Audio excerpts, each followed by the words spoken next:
Good morning, grade 6. We are starting lesson number 4 of chemistry, and the topic is the periodic table.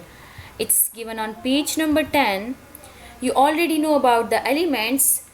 Now look at this table. This is called the periodic table, and it is one of the most important and useful image in chemistry. Clear? You can say this is a map for elements, or you can say this is an address book for elements. The elements are arranged in the periodic table according to increasing atomic number.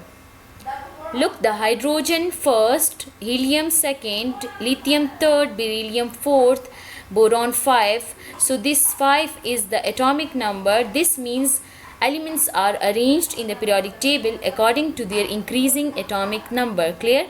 The vertical columns in the periodic table are called groups, while the horizontal lines or the horizontal rows are called periods. So the first row with 2 elements, second row with 8 elements, third row again with 8 elements, following by the fourth and fifth row with 18 elements in each, and then sixth and seventh row with 32 elements in each.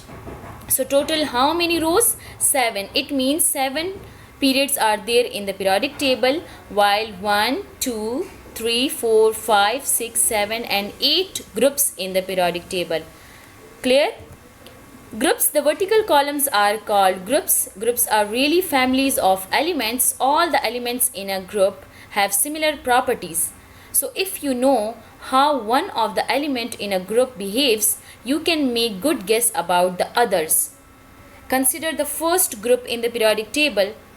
If we know about the lithium, we can guess the properties of other sodium, potassium, rubidium, etc. Clear? As lithium is metal, so all other element in group first should be metals. Clear? Periods, the rows are called periods.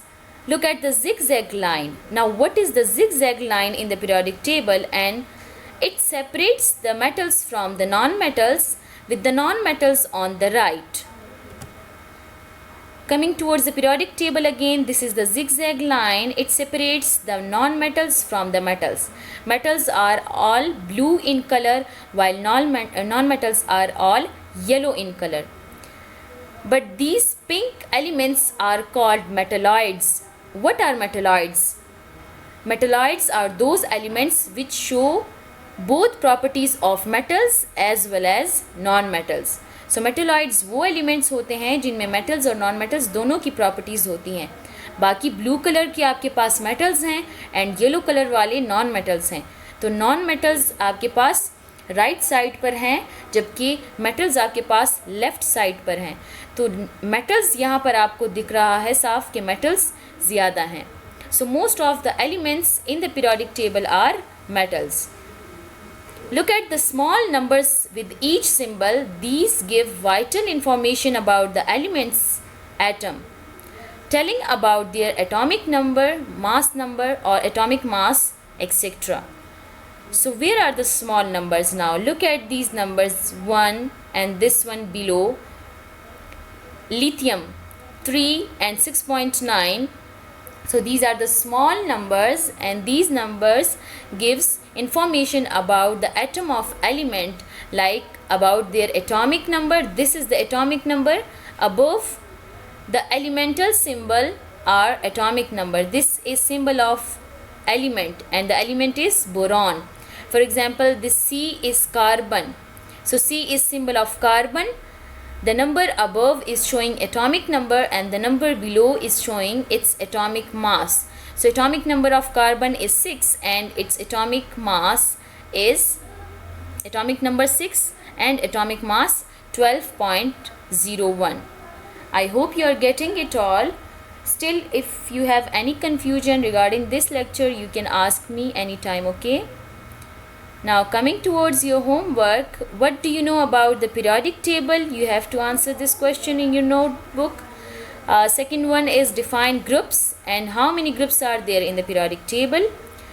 Using the periodic table to help you, name 3 metals that you expect to behave in a similar way. Now keep this thing in your mind. The elements in the same group will have same properties. So you have to name any 3 elements जिनकी properties same होनी चाहिए. Clear? So this was all about today. Thank you class.